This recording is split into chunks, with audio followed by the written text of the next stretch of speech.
भगवद गीता 700 श्लोकों वाला एक हिंदू शास्त्र जीवन के लिए एक अनमोल मार्गदर्शक है। ये धर्मा, कर्मा और मोक्षा पर गहन ज्ञान प्रदान करता है। सदियों से विद्वान और साधक इसके उपदेशों से मार्गदर्शन और प्रेरणा लेते आए हैं।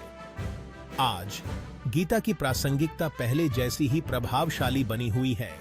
व्यक्ति और विश्व के चुनौतियों का समाधान प्रदान करती है। गीता की शिक्षाएं सर्वभौमिक हैं, समय और संस्कृति से पारे। ये मानव स्थिति को संबोधित करती हैं, जीवन, मृत्यु और खुशी की खोज के बारे में मूलभूत सवालों का उत्तर देती हैं। अनिश्चितता और बदलाव से जूझ रही दुनिया में गीता का आशा और सहानुभूति का संदेश खास तौर पर गूंजता है। गीता के श्लोक केवल पन्ने पर लिखे शब्द नहीं हैं, ये बदलाव के शक्तिशाली साधन हैं। जीवन की जटिलताओं को पार करने के लिए प्रक्रियात्मक मार्गदर्शन प्रदान करते हैं। इसके उपदेशों को समझकर और अपनाकर हम अंदरूनी शांति, उद्देश्य और संतुष्टि पा सकते हैं। गीता हमें आत्म अन्वेषण की यात्रा पर आमंत्रित करती है, हमें अपने असली स्वभाव को अपनाने और अधिक जागरूकता और उद्देश्य के साथ जीने के लिए प्रोत्साहित करती है। हाल के वर्षों में भगवद गीता में रुचि का पुनरुत्थान हुआ है। विद्वान और आध्यात्मिक नेता समकालीन दर्शकों के लिए इसके उपदेशों की पुनर्व्याख्या कर रहे हैं, उन्हें आधुनिक जीवन के लिए सुलभ और अन्वेषण योग्य बना रहे हैं। नई टीकाओं और शैक्षणिक शोध के माध्यम से गीता के ज्ञान को व्यापक दर्शकों के साथ साझा किया जा रहा है, जो दुनिया भर के व्यक्तियों और समुदायों को प्रेरित करता है। डॉक्टर माया पटेल, एक प्रसिद्ध विद्वान और दर्शन शास्त्र की प्रोफेसर, ने अपना जीवन भगवद गीता के रहस्यों को उजागर करने के लिए समर्पित कर दिया है। ज्ञान की बुझाने न सकने वाली प्यास से प्रेरित डॉक्टर पटेल ने दशकों तक प्राचीन ग्रंथों का अध्ययन करने, आध्यात्मिक गुरुओं से परामर्श करने और गहन चिंतन में लगाने में बिताए हैं। उनका मिशन प्राचीन ज्ञान और आधुनिक समझ के बीच की खाई को पाटना। डॉक्टर पटेल का मानना है कि गीता की शिक्षाएं 21वीं सदी के लिए गहन प्रासंगिकता रखती हैं। वह आज की तेज गति वाली, परस्पर जुड़ी दुनिया में व्यक्तियों के सामने आने वाली चुनौतियों को पहचानती हैं। तनाव, चिंता और वियोग की भावना वह गीता को आशा की किरण के रूप में देखती हैं। इन बाधाओं को दूर करने और अधिक सार्थक जीवन जीने के लिए प्रक्रियात्मक समाधान प्रदान करती हैं। डॉक्टर पटेल का करियर केवल शिक्षा जगत तक ही सीमित नहीं है। वह गीता की शिक्षाओं को सभी के लिए सुलभ बनाने के लिए एक जोशीली पक्षधर हैं। वह कार्यशालाओं का संचालन करती हैं, व्याख्यान देती हैं और बहुत कुछ लिखती हैं।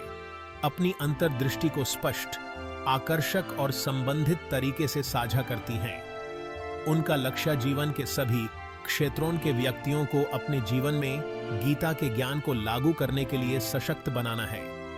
डॉक्टर पटेल ने समन विचारधारा वाले विद्वानों और शोधकर्ताओं की एक टीम को इकट्ठा किया है, जो भगवद गीता के प्रति उनके जुनून को साझा करते हैं। साथ मिलकर वह एक अभूतपूर्व परियोजना शुरू कर रहे हैं। एक आधुनिक दृष्टिकोण से गीता की शिक्षाओं का पता लगाने के लिए, समकालीन जीवन के लिए उनके प्रक्रियात्मक अनुप्रयोगों को उजागर करते हुए उनका करियर प्राचीन ज्ञान पर नई रोशनी डाल रहा है, इसे नई पीढ़ी के साधकों के लिए प्रासंगिक और सुलभ बना रहा है। डॉक्टर रावी शर्मा, डॉक्टर पटेल की टीम के एक प्रमुख सदस्य, एक प्रसिद्ध मनोवैज्ञानिक और मानव व्यवहार के विशेषज्ञ हैं। उनका शोध कर्मा योग, निस्वार्थ कर्म के मार्ग पर गीता की शिक्षाओं पर केंद्रित है।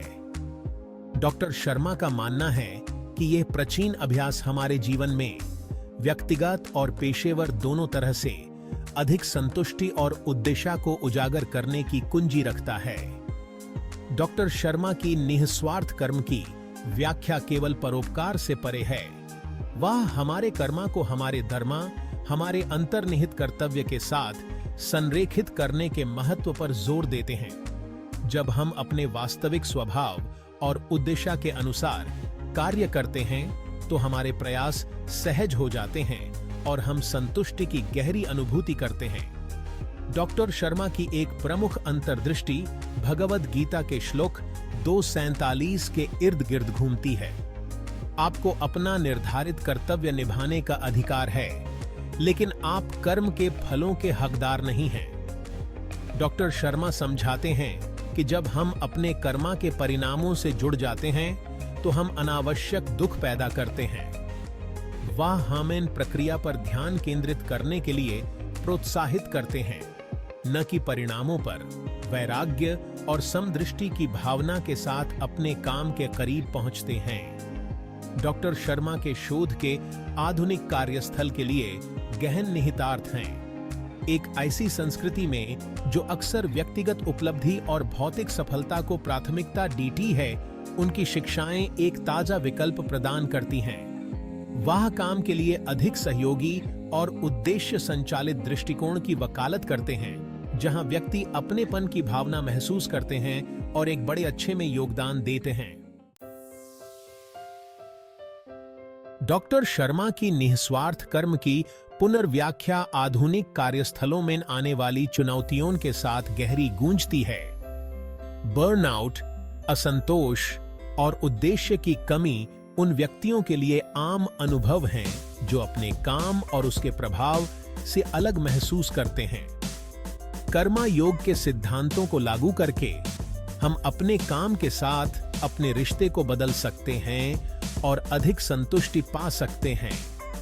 निष्काम कर्मा को अपनाने का एक तरीका है कि हम अपना ध्यान व्यक्तिगत लाभ से हटाकर सामूहिक कल्याण पर केंद्रित करें। इसमें हमारे काम के प्रभाव पर विचार करना शामिल है, हमारे तत्काल वातावरण के भीतर और बाहर दोनों जगह। नैतिक प्रथाओं को प्राथमिकता देकर, सहयोग को बढ़ावा देकर और एक सकारात्मक कार्य संस्कृति में योगदान देकर हम अपने और अपने आसपास के लोगों के लिए अधिक संतोषजनक और सार्थक अनुभव तैयार कर सकते हैं।